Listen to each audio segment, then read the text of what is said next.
yesterday was the final day for public comments on the Keystone XL pipeline. Over 1 million public comments were submitted. Presumably, most of those against the granting of a permit by the State Department and the Obama administration for this pipeline to cross the Canadian-American border.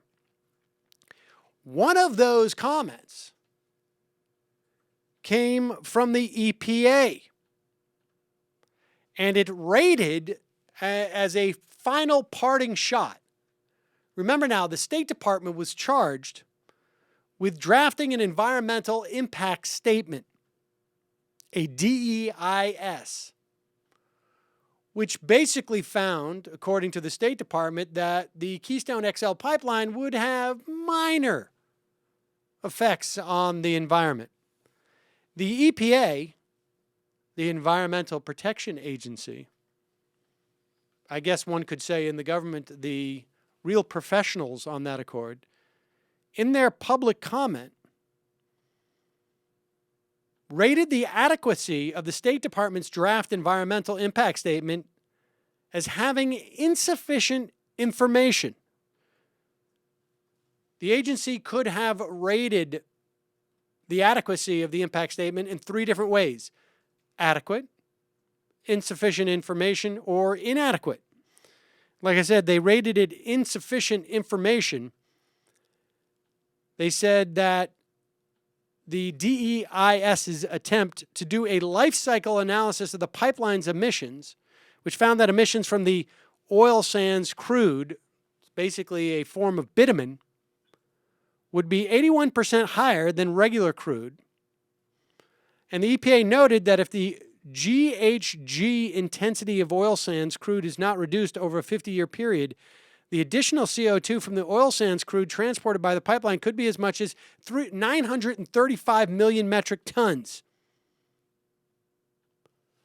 In other words, saying that the State Department's study was grossly underestimating the potential for additional CO2. It also said that it disagreed with the State Department's assessment that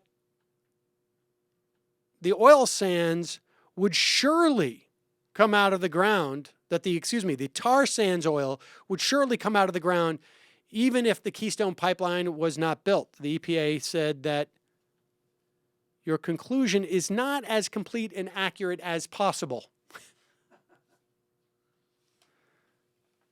It says that you used outdated modeling, and the expense and infeasibility of rail shipping as an alternative to Keystone both need to be considered. It also said that the State Department's analysis did not take seriously or accurately portray the difficulty that is involved in a cleanup in the event that this tar sands oil has some form of leak or spill. It also addressed the issue of threats to drinking water as the pipeline wound its way down from north to south through the United States. So the EPA got their last licks in too, as did over 1 million people.